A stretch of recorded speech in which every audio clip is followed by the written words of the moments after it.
हर महादेव, जय सिया राम। तो कैसे हैं आप लोग? कह रही मिनाटी का स्टाइल है, हमें अच्छा लगता, लेकिन का हाल चाल बा? स्वागत करते हैं अपने चैनल पर नया वीडियो के साथ। ये हमारे YouTube चैलेंज के 61वां वीडियो यानी 61। और आज के दिन हम एक साल पहले अपना गाँव एजा आए रहने। ऐसे हम पिछला साल सिलीगुड़ी ऐसे जाए के प्लान में ना रहनी है, बट हमारा भी काम आ गई रहे तो हम कने काहे खातिर छोड़बो, 2 रुपया कमाए के मिल जाए चल जाए, हम चल गए। पिछला साल हमारा संगे का रहे कि 2 चीज चलत रहे, एगो सीखे वाला और एक हो सकेला कि हमरा मिल जाए मौका कुछ चौका मारे। लेकिन जो मौका हमारा मिलल ओकरा पर हम ध्यान ना देते हुए, अपना उम्र के ध्यान में रखते हुए सीखे खातिर कुछ एक्टिविटी कैनी। तो वो जैसे 3 महीना समथिंग हमारे संगे रहे, जनवरी मतलब फरवरी, मार्च और अप्रैल, पूरा 3 महीना। हम बता दी एगो बात, जाए से पहले यानी कि 2023 का पूरा महीना जनवरी हमारे एगो YouTube चैनल खुलल रहे जोना के नाम हटे घूमने वाला। वो चैनल तो बनल घूमने वाला, घूमे खातिर, बट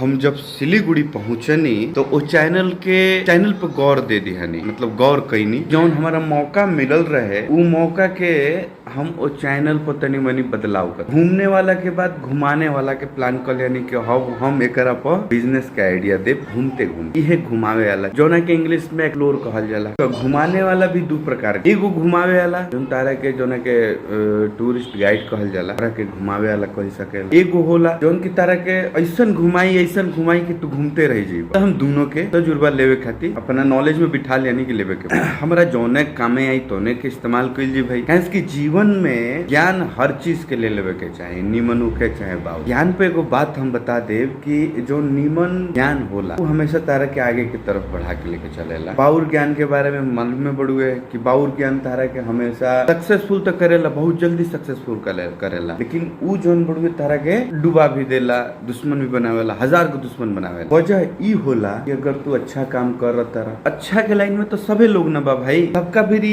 एगो अच्छा ज्ञान और भी होला चीटिंग बाजी के। वो चीटिंग बाजी लोग काफी बढ़िया से काम, लेकिन विपरीत रास्ता में चलने वाला जो इंसान होता है वो बुरे ज्ञान के साथ साथ अच्छे ज्ञान वालों को भी मात दे देता है। कि भी एक वजह होती है, ओकर वजह होला विचार। आपका अगर विचार अच्छा है और आपका ज्ञान बुरा है तो आप सक्सेसफुल है हर चीज में। क्या है ना, बुरा ज्ञान अपने आप विकसित, क्योंकि अच्छे ज्ञानों के तो स्कूल चलते हैं हर जगह, जिसको देखो वो अच्छा ही ज्ञान पेलने में लगा हुआ है। और बुरे ज्ञान का जो है ना, वो ढूंढने की जरूरत नहीं है, वो यहाँ बैठा रहता है, हर किसी के यहाँ बैठा रहता है। लेकिन बुरा ज्ञान भी जल्दी नहीं आता है सबको। के लिए क्या करना पड़ता है पता है? के लिए इंसान को ढूंढ के जो लड़ सकता है, विचार अच्छा होना चाहिए, बुरा ज्ञान दिया जाए, और जब उसको पकड़ में आ जाता है उसको बढ़िया से लोग देख लेते हैं, फिर उसको मोटिवेट करने की कोशिश कहते हैं कि अरे तू तो विलन है। मैंने बोला ठीक है, मैं विलन हूँ तो मैं हीरो से हमेशा बचने की कोशिश करूंगा। हीरो को मारने की जरूरत क्या है? हीरो अपना काम करे, हम अपना काम करेंगे। देखो भाई,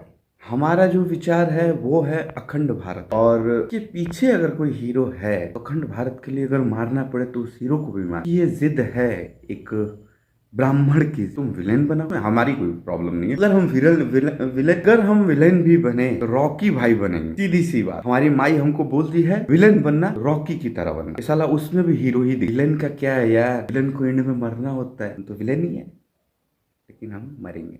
तो यही वाली बात है, आप विचार अच्छे रखिए।